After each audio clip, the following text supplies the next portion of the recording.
Óscar Ugarte está con nosotros.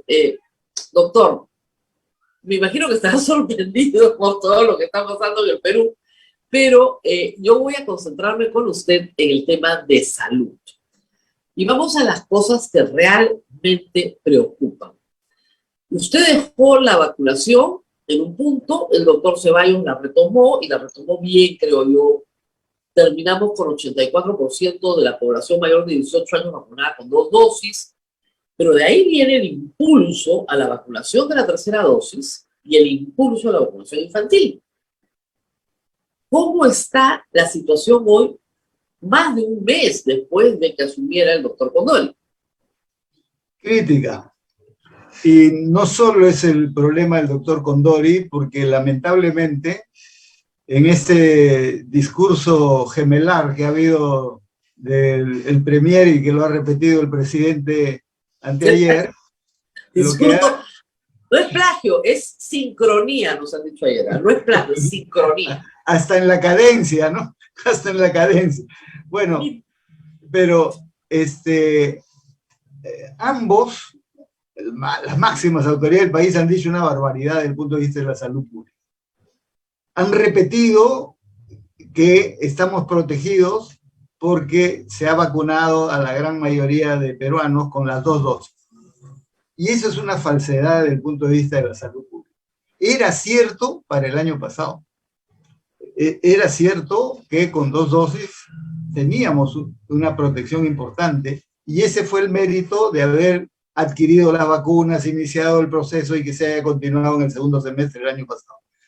Pero sabemos, por las demostraciones a nivel internacional y también en América Latina, que el efecto de la segunda dosis se pierde a partir del tercer o cuarto mes. Por lo tanto, todos los que se vacunaron o nos vacunamos con las 2 dosis hasta el segundo semestre del año pasado, ya perdimos gran parte de esa inmunidad y estamos expuestos. Ese es el problema. Es por eso que primero Estados Unidos, los países europeos, Inglaterra, pero luego también el Perú y toda América Latina dijeron tercera dosis. Lo que nos protege actualmente es el refuerzo con la tercera dosis. ¿Y cuánto claro, para poner un ejemplo, yo tengo 58 años, de acuerdo al cronograma de vacunación en el Perú, a mí me tocó vacunarme con la primera dosis, creo que el 28 de junio, y la segunda el 17 de julio. Si yo no me hubiera puesto una tercera dosis en diciembre, ¿qué protección tendría hoy? Habrías perdido un alto porcentaje de tu protección, porque es el efecto que se está descubriendo en las vacunas y por eso se necesitan los refuerzos. Bueno, eso es lo que está pasando. Solo el 34%, de acuerdo a la cifra oficial del propio Ministerio de Salud, está vacunado con la tercera dosis. Eso quiere decir que el 66%, 2/3 de la población, no tiene la protección que debiera tener hoy. Y por lo tanto, el país está expuesto a un recrudecimiento de la tercera ola o a una cuarta ola, como lo han tenido los países europeos, hasta quinta y sexta. Así es. Ahora, habría que ver por edades, ¿verdad? Porque hubo un grupo grande, sobre todo los menores de 40, ya se han vacunado en el segundo semestre del año pasado, ¿sí? ¿Verdad? Pero digamos, lo que dice el ministerio es que para los vulnerables, sí, la tercera dosis ya la tiene cubierta, ya tiene más del 80% de los vulnerables. No, lo que está diciendo es inexacto, porque incluso personas adultas mayores están sin su tercera dosis. ¿Y qué cosa es lo que está pasando? Que ese mensaje que fue válido para el año pasado y que ya no es válido para ahora, lo están reiterando las autoridades máximas del país. Lo repite el premier, lo repite el presidente, lo ha dicho el ministro. ¿Y qué cosa es lo más grave, Rosa María? Lo más grave de esto es que teniendo vacunas, por esta, digamos, incapacidad de una adecuada conducción por parte del ministerio que explique a la gente, que convenza que tienen que vacunarse con la tercera dosis, lo que está sucediendo es que las dosis que tenemos se están venciendo. Eso es terrible. Ya Eso se es ha terrible. vencido, a fines de febrero, se vencía 1 millón de vacunas de AstraZeneca. Ahora, a fines de marzo, o sea, dentro de 10 días, se van a vencer 2 millones de vacunas AstraZeneca. Y tenemos la última compra que se hizo de Sinopharm por 8 millones en septiembre del año pasado, solo se han usado 2. Lo que quiere decir que hay 6 millones que también se están venciendo en esta época de Sinopharm. Entonces, esta conducción errónea, sin visión de salud pública que tiene el ministerio actualmente y que está respaldado por el premier, respaldado por el propio presidente de la República, y ayer hemos escuchado al congresista Aguinaga tirarle flores, el congresista Aguinaga, que es el nexo de lo que tú comentabas antes, el asunto Fujimori. Entonces, está claro cuál es la negociación. El congresista Fujimori primero tendría que decir por qué se vacunó irregularmente con todos los vacunados. Bueno, eso es algo que a mí me llama la atención, porque el señor Condori en su presentación dijo que él iba a perseguir a los del Vacunagate, a los que se habían vacunado irregularmente, los iba a sancionar, porque no se había sancionado a nadie. Y uno es Aguinaga. Lo tiene al frente. Lo tenía al frente. Digo, ay, lo felicito. Además, yo aprovecho Rosa María, para decir que esa es otra declaración demagógica, eso que no se ha sancionado a nadie. Lo que pasa es que hay un debido proceso. Nosotros, cuando descubrimos el Vacunagate, yo entré, al día siguiente me enteré, y denunciamos. E hicimos una comisión que presidió el doctor Carbone, que en 10 días investigó, dijo, aquí están, estos son los responsables, ábrase procesos. Y se iniciaron los procesos. Lo que pasa es que hay un debido proceso, y que siguen todos los órganos de control interno, la Contraloría. Claro, lo que él decía que ese proceso iba a prescribir. Y que no todo iba a prescribir. No es cierto, no prescribe. Esos procesos ya han culminado y ahora están justamente para emitir la sanción. Entonces le ha tocado pues al doctor Condori firmar la resolución, que si no se hubiese denunciado hace un año, investigado y hecho eso, hoy no tendría nada que firmar. Pero ayer lo tenía delante de sus ojos. Delante, y además dijo, él nos dijo que él iba a sancionar a los que se habían vacunado irregularmente. Y ayer lo felicitó. Ayer sobre este tema cayó en todos los idiomas, ¿no es cierto?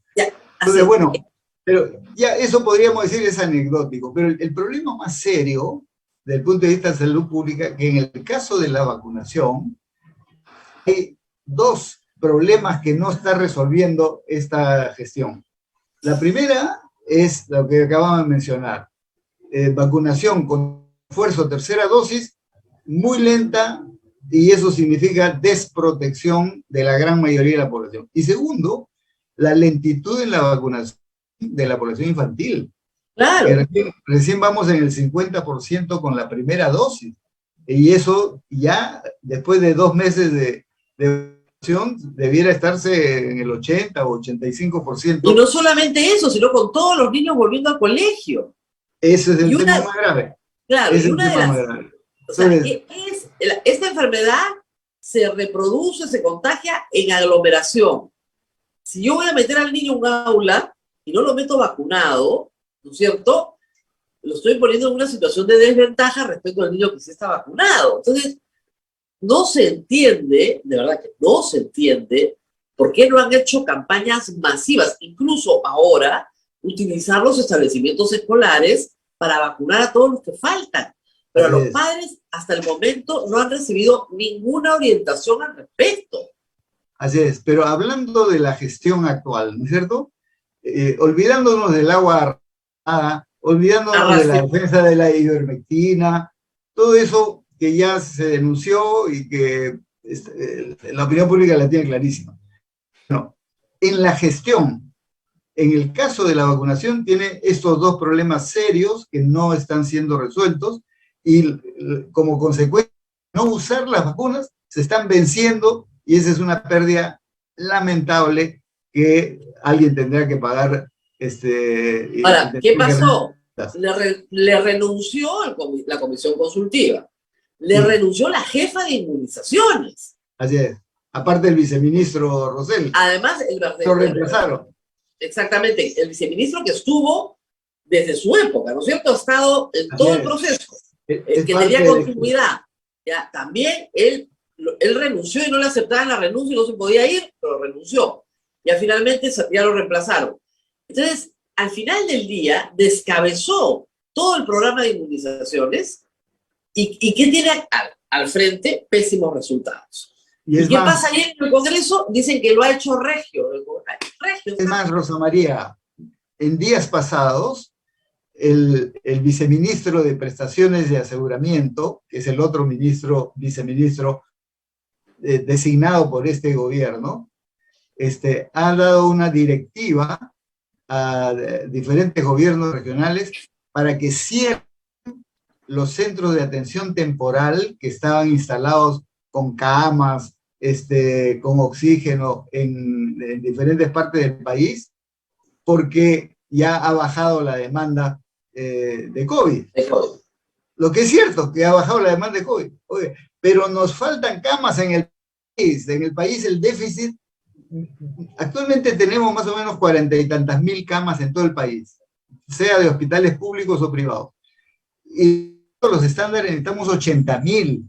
Claro. Y por lo tanto, no hablemos ya de COVID, para traumatología, para claro, cirugía, o sea, para... la idea, eso hay que decirlo claramente, la idea de esta gigantesca inversión que se hizo en 2 años era que todo el equipamiento quedara, así es, que las camas UCI quedaran, y que se les diera buen uso en un país deficitario en camas, pero no así que las doblen y las pongan en un depósito. Bueno, eso es lo que han ordenado. Ya, con esa orden se están perdiendo más de 1.000 camas en las próximas semanas. Obviamente las autoridades regionales se están oponiendo, pero la orden viene del Ministerio de Salud, es decir, del ministro Condori. Cierres, elimínense esas camas, y por lo tanto, lo que se decía que se iba a seguir fortaleciendo el primer nivel de atención, al contrario, están mostrando lo inverso, y es un debilitamiento mayor que nos va a resultar caro, no solo ya en relación a COVID, si es que hay un resurgimiento, sino en la atención del resto de enfermedades y patologías que se han desatendido durante el periodo. ¿Qué cree que pasó ayer políticamente? Usted ha ido al Congreso muchas veces también, es un ministro con experiencia, ha sido ministro 2 veces, en circunstancias muy diferentes además. ¿Qué pasó ayer? Negociación. Eso es clarísimo. Los discursos de los congresistas que eran radicalísimos hasta la semana pasada ha cambiado, ¿no es cierto? Las posiciones más antagónicas de derecha versus el gobierno ha cambiado. ¿Y por qué ha cambiado? No porque las condiciones de la salud pública hayan cambiado, no porque se esté haciendo una gestión excelente, no porque tenga el equipo de gestión todos los pergaminos necesarios, no, son las condiciones políticas de negociación. Dentro de esa lógica nos quedamos todos, ¿no es cierto? Sintieron la amenaza de un posible adelanto de elecciones, sintieron la posibilidad de que si ya antes para dar el voto de investidura perdían la bala de plata y por lo tanto la posibilidad del cierre del Congreso estaba latente. Bueno, no quieren irse pues a sus casas, ¿no es cierto? No quieren mecanismos democráticos, lo que quieren es la componenda, y eso es lo que está caminando. Es muy fácil desde el Ejecutivo lograr componendas, por lo menos, no diremos con todo, creo que hay muchos congresistas honestos, de principio, en la izquierda, en el centro y en la derecha. Eso no se puede negar. Pero hay de los otros, ¿no es cierto? Pero es que, perdóname, siempre hay 5 justos en Sodoma, pero la verdad es que Ayer han firmado la moción, anoche por lo menos habían firmado la moción de censura contra Condori, que se la tiene bien ganada, 11 personas. Sí. 11. Yo a veces pienso cuando la mayoría fujimorista censuró a Jaime Saavedra. Sí. ¿No? O sea, hace 5 años, ¿no? Entonces tú dices, ¿qué es esto? O sea, a este señor que dice barbaridades, porque ayer ha dicho, entre otras barbaridades, que tener doctorados y maestrías no sirve para nada. Esa es una barbaridad tremenda. Y además es una ofensa para decenas de miles de trabajadores del sector salud que sacrificadamente están estudiando diplomados, maestrías, doctorados, como un afán de superación. Eso, para el ministro Condori, no sirve nada. Ese esfuerzo de superación, de mejoramiento, porque todos cuando egresamos de las universidades podemos ser muy buenos en nuestra profesión y en nuestra especialidad, pero no en gestión pública, no necesariamente en salud pública, que son temas transversales que no necesariamente se enseñan en la universidad con la profundidad que se debe enseñar. Y por lo tanto, esa superación es fundamental. Todo eso, para el doctor Condori, no sirve nada. Y lo mejor es no, además, él se proclama salubrista, y yo no creo que sea salubrista. Él es un médico general. Y no es malo ser un médico general, hay dignos médicos generales que conocen. Así es, maravilloso. Así es. Parece que es un empírico, que no se basa en la ciencia, y lo demuestra el agua racimada, lo demuestra la insistencia en la ivermectina. Esos son los problemas que tiene, no que venga de la selva central. Yo conozco excelentes profesionales a lo largo y ancho del país y me quiero con todos ellos, pero aquí estamos hablando de otra cosa, ¿no? Entonces, claro, además hay que decir además que los médicos generales en distritos muy alejados son unos tromes porque efectivamente se manejan con todo. O sea, tienen que resolver con lo que tienen a mano, y lo que tienen a mano no es mucho. Pero eso no te hace especialista, no te hace salubrista tampoco. No. Los salubristas tienen una especialidad, ¿ya? Es lo que dicen, yo no soy especialista porque los especialistas se van a Lima, el 50% de los especialistas se van a Lima y yo no me fui a Lima. Entonces me quedé acá. Muy bien, está bien, perfecto. Pero desprecia a los que tienen maestrías y doctorados. Bueno, eso es lo que resulta ofensivo. No, insulta al colegio médico, insulta al colegio, ha dicho que el colegio médico no ha hecho nada. Y a todos los colegios profesionales. Digamos, por experiencia lo sé, aparte de los médicos que hacen especialidad y que tienen también diplomados, maestrías, por ejemplo, las profesionales de enfermería o de obstetricia, o de psicología, de diversos, son profesionales que se empeñan en mejorar, en la capacitación, y son los que en todas las universidades se matriculan para tener diplomados, maestrías, doctorados, y no solo acá en el país, también en el extranjero. Todos ellos están siendo despreciados en la práctica por este ministro, y por lo tanto está generando mucho más desconcierto de lo que ya generó, y desmoralización. Y ese es el problema de fondo, ¿no? El otro día, doctor, hay que decirlo, cuando uno es ministro de salud, se encuentra con situaciones trágicas todos los días, en cualquier visita, en Lima, fuera de Lima, siempre hay situaciones muy duras, muy trágicas. Pero una niña que tiene paladar hendido, que es una operación relativamente sencilla, ¿no es cierto?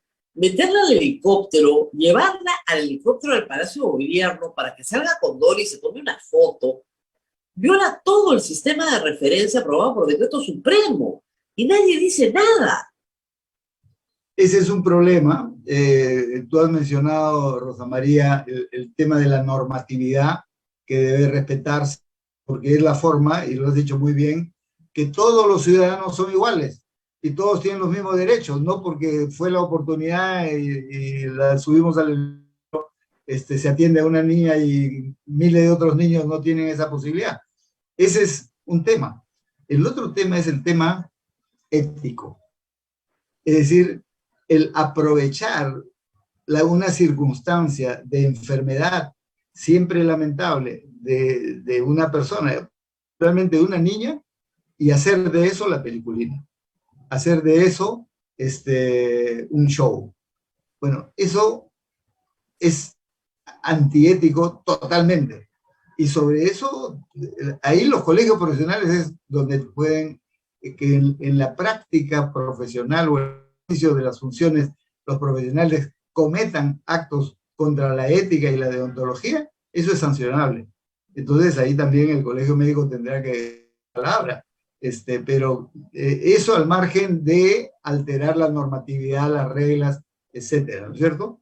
Doctor, hay un problema que ya tiene meses y en realidad yo no entiendo qué es lo que pasa, que es las madres y padres que acampan en la puerta del Hospital del Niño. El Hospital del Niño de Breña sigue funcionando, el Hospital del Niño San Borja también. Hay algunas casas de acogida en Lima, pero ¿cuál es la situación particular? Porque no tiene mucho sentido que pasen días de días con sus niños allá afuera. No tiene ningún sentido. Recordemos que en los momentos más críticos de la pandemia, se producía esto mismo alrededor de todos los hospitales públicos. Las carpas alrededor del Hospital Loaiza, del Hospital 2 de Mayo. ¿Por qué? Decía uno. Es porque en esos momentos no funciona el financiamiento público que garantice que todos los niños o adultos tengan la medicina que necesitan. Porque las carpas, en algunos casos es porque no tienen acceso. Bueno, eso se resuelve. Pero cuando los padres tienen que esperar porque el niñito está adentro, o en esa época de la pandemia, el familiar estaba en UCI, ¿por qué acampaban afuera? Porque tenían que esperar que salgan y le den la receta para que vayan a comprar y que le puedan poner. O que te den noticias, ¿no? Porque no te daban noticias por teléfono, entonces esperabas afuera que te den noticias. Pero esos son problemas que se resuelven internamente. Eso no tiene que pagarlo el ciudadano. Claro. Eso es nosotros lo que hicimos en ese momento, y se desactivaron todas esas carpas, se le dio mucho más recursos para que financie todo lo que sea necesario y no se le esté cobrando a la gente, que la gente no tenga que pagar de bolsillo en esas circunstancias. Eso tiene que resolverse en el caso del niño, porque hay una diferencia. Eso está en el niño de Breña y no está en el niño San Borja. Claro. El niño San Borja no hay. ¿Por qué razón? Porque en el San Borja se ha construido pensando en eso. Y en el 8º piso hay una residencia especial para las mamás que con sus chicos y se alojan ahí mientras estén en la atención. Pero, y también se puede resolver en los sitios que no tengan este tipo de cosas. Se contrata hospedajes, hoteles, etcétera, y se resuelve. Entonces, ese es un problema de gestión. Ya no puede aceptar que esas cosas sigan manteniéndose cuando es de fácil solución por la dirección del hospital y por el ministerio. Los hospitales en Lima dependen directamente del ministerio. Entonces, ellos son los que tienen que resolver. Lo podrían hacer de alguna otra forma. Así es. A ver, ¿tenemos alguna pregunta del público? Sí, Rosa María, hay varias preguntas. Doctor, ¿sabe usted si se están comprando vacunas? Porque hay ahora una gran preocupación. El ministro ha dicho que quiere exponer nuevamente los contratos y esto nos traería muchos problemas. ¿Qué consecuencias traería para nuestra patria si el ministro Condori decide hacer público los contratos? Mire, hay cláusulas de confidencialidad que se suscribieron, pero yo le puedo decir que esas cláusulas de confidencialidad solo están referidas a dos. Uno, los precios unitarios de cada quien, que además se justificaba en su momento al inicio de una disputa del mercado. Hoy conocen los precios, nosotros no hemos difundido, pero sí hemos difundido ¿qué cosa? Porque eso exigía transparencia. El pago por las vacunas. Cada lote que llega el Ministerio de Salud coordinaba con el Ministerio de Economía y pagaba. Y ese pago sale por decreto supremo y se publica en el peruano. Todos los pagos están en el peruano. Entonces cualquiera puede revisar y más o menos se da una idea de los precios. Claro. Pero además, el Ministerio de Salud ha informado al Congreso, y lo hizo el doctor Ceballos, correspondía en noviembre, para pedir el financiamiento del presupuesto 2022, primero informó la ejecución 2021.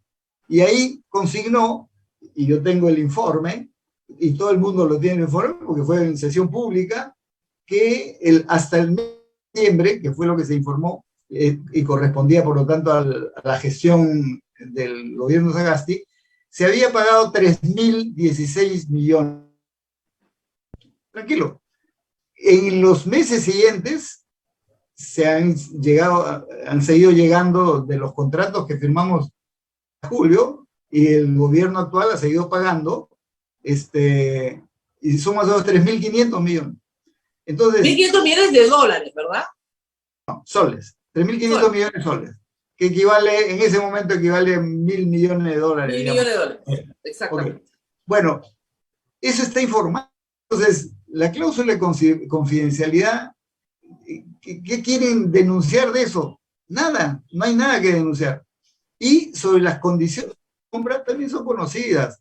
Entonces, que son lesivos. Lo que pasa es que el ministro de nuevo arranca con el pomo de alcohol cuesta, y por el pomo de alcohol pagaron, y no tiene la más remota idea de qué cosa es el mercado.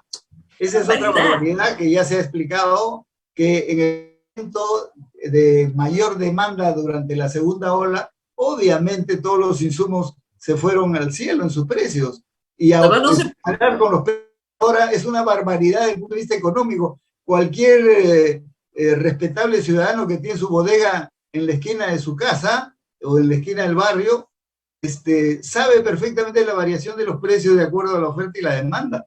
Entonces, hacer esa comparación es una barbaridad, y que no sustenta, es humo, es cortina de humo. Entonces, ahora, parecía que el ministro era, no voy a decir que puede ser un sesgo, ¿no?, personal, pero me parece que es un poquito antivacunas el ministro, ¿no? O sea, ¿cree más en la ivermectina que en la vacuna o me estoy equivocando? Bueno, yo no afirmar o negar esa sospecha, digamos. Claro, pero dice, voy a revelar los precios para que nadie nos venda. Pues si tú incumples un contrato, si tú incumples lo que has pactado, ya no vas a seguir contratando con esa empresa porque eres un incumplidor. Pero además nos dejas sin vacunas, ¿no? Así es. No tiene ningún secreto que revelar. Ya está todo revelado, Diego. Claro, pero, lo único no. Es que, doctor, lo que usted sugiere es que sean capaces de hacer una suma y una división. Sí. Eso es muy difícil en el gobierno actualmente. Operaciones matemáticas simples no van a poder. O sea, todos sabemos más o menos cuánto se gastó en total, ¿no es cierto?, durante el primer año de vacunación.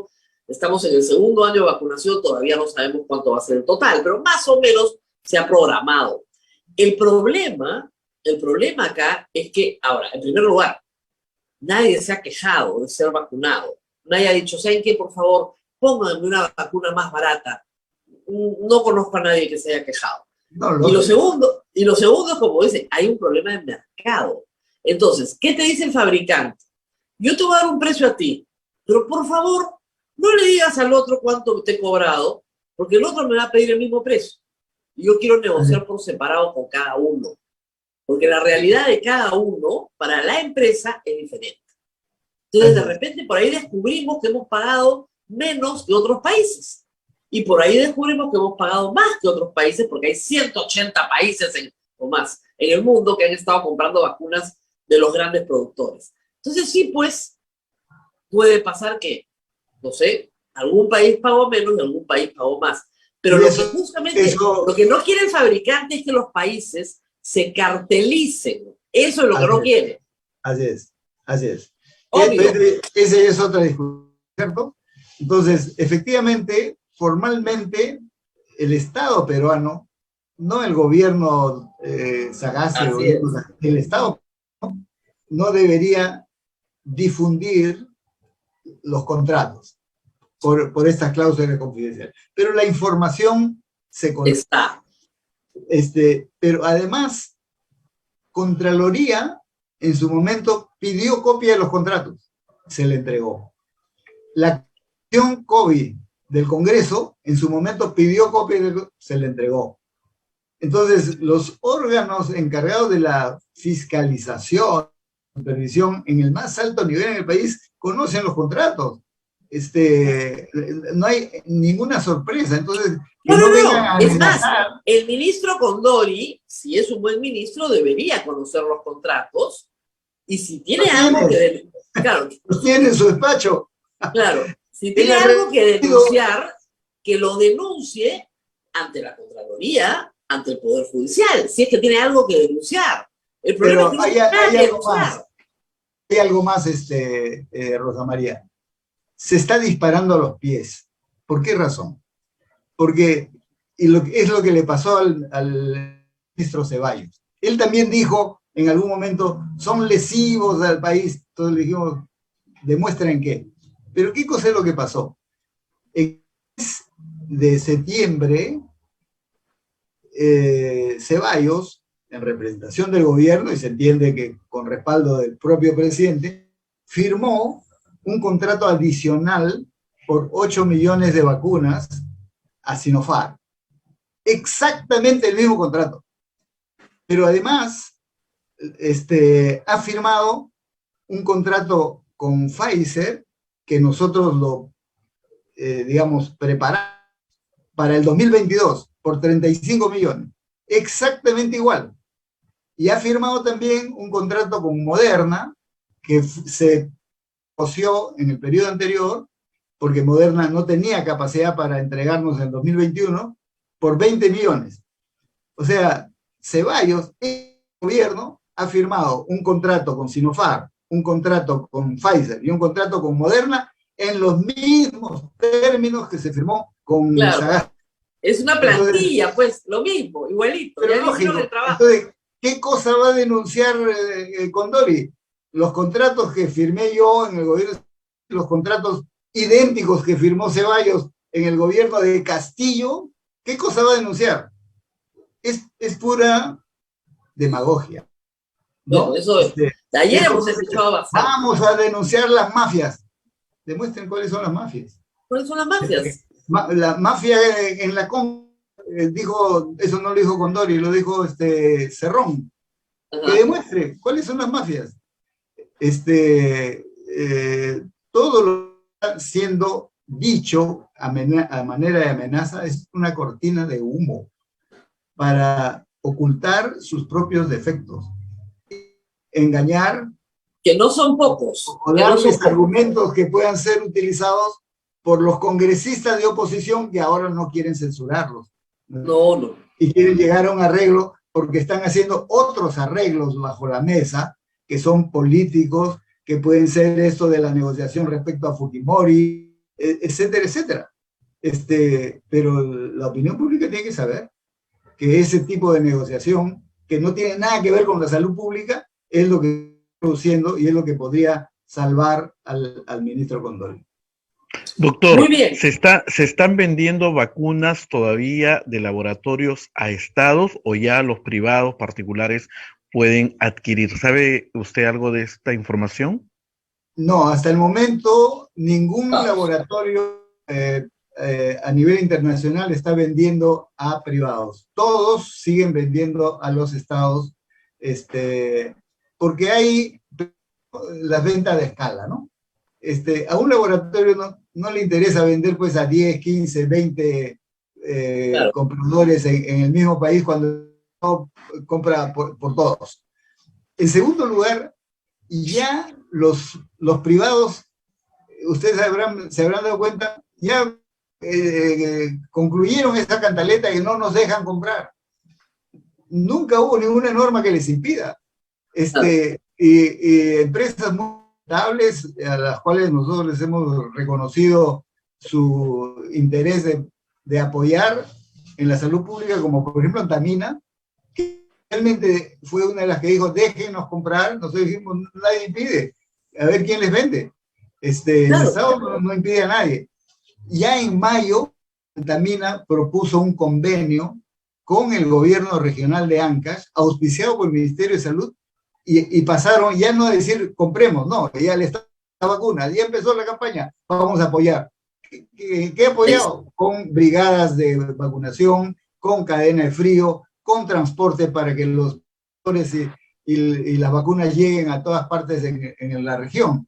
Igual hizo Sauder. Sauder era otra de las grandes empresas que decía, queremos apoyar, queremos comprar, porque el Estado, claro, estaban con la idea de la gestión Vizcarra, digamos, que no había comprado nada, ¿no es cierto? Y más allá del vacunagate... No, y le voy a decir, doctor Ugarte, una enorme ignorancia y desconocimiento. O sea, los empresarios privados jamás se han vacunado en la salud pública, ¿no es cierto? Se han vacunado siempre en la salud privada. Y no tenían idea, y yo he conversado mucho de esto, no tenían idea de las capacidades del Ministerio de Salud para vacunar.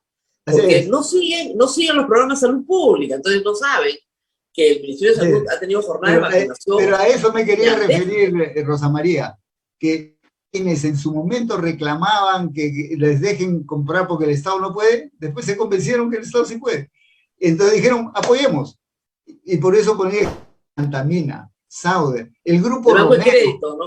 El Banco de Crédito montó acá varios vacunatorios también. El Vacunacar, lo ha apoyado, y otras empresas, diferentes empresas. Entonces ya ninguna empresa está pidiendo, déjenos comprar. Ya eso no tiene sentido. Ya los estados poniendo en todas partes del mundo, y el Perú lo viene haciendo, entonces ¿para qué se van a meter a comprar? Y lo que están haciendo es el de apoyo, pero ahí sí se requiere probablemente cubrir las deficiencias, por lo menos de esta gestión del ministerio, por la información. Es decir, los medios obviamente lo vienen haciendo, pero las empresas pueden también promover con sus trabajadores, las familias que... Ahora, el éxito de la... Hay que decirlo, que el éxito de la política de vacunación durante su gestión y la del doctor Ceballos es ver las cifras de la tercera ola, ¿no? Comparativamente, el número de fallecidos con la segunda y la primera y eso es la vacunación. Quien ya no lo entienda, ya no entiende nada, pues. Luego tienes que mirar el cuadro y te das cuenta, sí, murió gente, sí, poquísima en comparación con la que... Siempre toda muerte es lamentable. Ese que en cuanto al número de casos ha sido el triple. No, el triple. El número de contagiados, el triple. En la tercera, pero fallecidos pues se ha reducido a su mínima expresión. Nada, a mí me dio también, todos hemos tenido por acá todo el mundo. El número de contagios, porque Omicron era contagiosísimo, fue brutal, pero con 3 dosis no te pasaba nada. Nada. Era una semana. Ni siquiera una gripe, pero ni siquiera una gripe. Una gripe dura menos, de verdad, o sea, dura más. Muy fácil, pero claro, ya ahora, eso, doctor, ya nos da cierta inmunidad natural también, ¿no? A los sobrevivientes. Pero con una... ese es interesante mencionar, Rosa María. ¿Por qué razón? Porque la inmunidad natural varía de enfermedad a enfermedad. Pongo el caso. Que es el ejemplo clásico. En mi época, cuando yo era niño, no había vacuna contra el sarampión. Todos nos enfermábamos de sarampión y nos inmunizábamos por vida.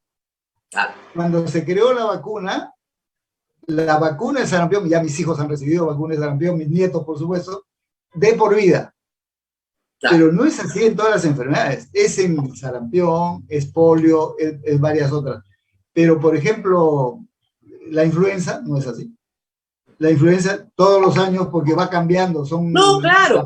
Uno le pregunta, entonces, cuando uno lleva a vacunar a sus hijos, siempre le pregunta al pediatra, ¿no? Y doctor, esto si da, siempre uno pregunta, ¿esto si le da, va a repetir? No, hijita, no repite, te dice el doctor, no repite. Así es, en determinadas enfermedades, pero por ejemplo, el VIH no genera inmunidad ninguna, al contrario, destruye la inmunidad. Bueno, no se sabía en el caso del COVID cómo iba a ser. ahora ya se sabe que la inmunidad que se genera también es transitoria. Por ejemplo, yo me enfermé... Uy, al principio, en la segunda ola se enfermó usted. La primera ola. La primera ola. Los de Iquitos. Claro. A fines de mayo, principio de junio del año 2020. Claro. Y me hacían pruebas todos los meses, como a otras personas. Y en otras personas, al quinto mes, al sexto mes, llegan anticuerpos. Ya. Yo duré 8 meses. Y al noveno mes, ya, nada. Entonces, la inmunidad a esta enfermedad, tanto la natural como la adquirida por la vacuna, es transitoria. Ese es un concepto que hay que tener, porque claro, ahí están diciendo, efectivamente, tanta gente se ha enfermado de COVID, aparte de la vacunación, ya todo el mundo está, la inmunidad de rebaño, y no es así. Esta enfermedad... Ahora, doctor, no hay inmunidad de rebaño, claro, si es que no se refuerza la vacuna. Lo que todavía no ha transcurrido el tiempo, porque estos estudios demoran muchos años, es la persona que adquiere inmunidad natural y también inducida por la vacuna, se enferma, digamos, ¿no? Y años después, no se vacuna, digamos, tan seguido, si le repite con todos los síntomas, pero no se muere. Sí. No, eso sin duda. Okay. Porque hay el otro concepto que ahora se utiliza, que es la inmunidad híbrida. Exacto. Que es la suma de la inmunidad natural generada por haber estado en contacto con el virus más la vacuna, ¿no es cierto? Claro. Pero lo que se sigue demostrando a nivel internacional es que esa inmunidad también es transitoria. Es decir, claro, pero hay que reforzar. Claro, hay que reforzar. Digamos, el problema del COVID, a diferencia de la influenza, es su mayor letalidad. O sea, si yo me enfermo, sin estar protegido, me muero. Eso es lo grave. Pero si yo estoy, digamos, me he enfermado y me he vacunado y pasa el tiempo, pierdo mi inmunidad, pero si me enfermo con todos los síntomas, ¿mi riesgo de morir es menor o es igual? Es menor. Es menor, claro, pues. Eso es lo que está demostrado. Eso es lo que es importante, pues, doctor. Así es. No, claro. Pero esa es la ventaja de la vacunación, pues. Claro. Justamente. Ese es lo que quiero decir. Aún cuando pasen los años, mi riesgo de morir es menor porque mi cuerpo ya conoce esa enfermedad. Así es. Esa es la idea. Así que ya saben, no se los va a decir el ministro de Salud, se lo decimos nosotros. Vayan y vacúnense, por el amor de Dios, pónganse la tercera dosis. Ya. Y la van a pasar muy bien. Yo les digo, soy prueba viviente de haber tenido COVID con 3 dosis. No te pasa nada, ¿ya? Así que por el amor de Dios, vayan a vacunarse. Ay, Diosito. Muy bien, doctor. Muchísimas gracias por haber estado con nosotros. Muchas gracias, Rosa María.